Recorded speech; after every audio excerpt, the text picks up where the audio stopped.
samedi après-midi, on va lire dans toutes les synagogues du monde entier la promesse que Dieu fait à Abraham, les Arachas et Ténétaret, parce qu'à descendant, je donnerai cette terre-là.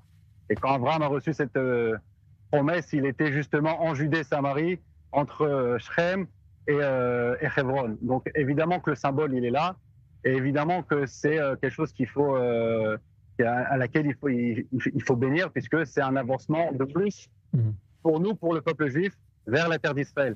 Il y a 20 ans, on a repoussé la terre d'Israël. On l'a donnée à nos ennemis, on a laissé le Hamas s'y implanter. Et 18 ans après, on se réveille avec le 7 octobre.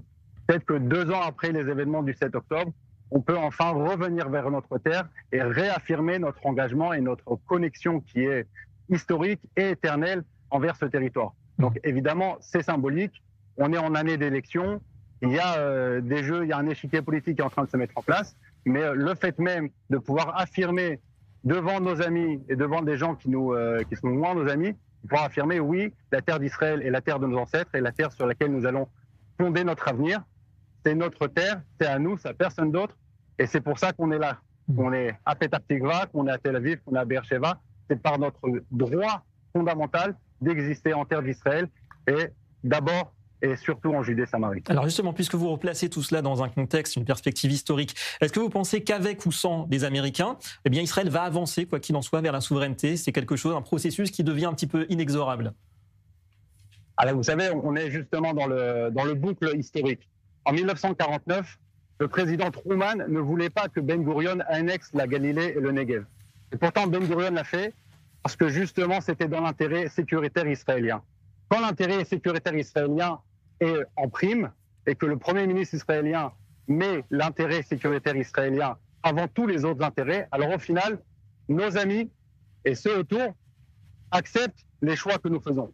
Et si aujourd'hui, à la Knesset, une majorité, une loi passe, en tout cas en première lecture, cette loi passe, c'est qu'il y a forcément une majorité de gens qui vont au vote. Justement, Nathan Elsama, quand vous voyez, rapidement pour conclure, que des élus aujourd'hui de l'opposition, y compris du parti Yesh Atid quand même, c'est l'opposition la plus farouche à Netanyahou, soutiennent ce texte. Là encore, est-ce que pour vous, ça vous montre que cette question elle devient consensuelle en Israël?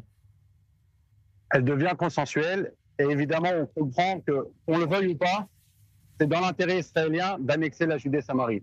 Pour ces mêmes habitants-là, je vous rappelle que la région de Binyamin a perdu 49 soldats pendant cette guerre. Rien que pour les récompenser, leur dire, vous savez, maintenant, vous allez faire partie de l'État d'Israël. Mais que ce soit une question sécuritaire.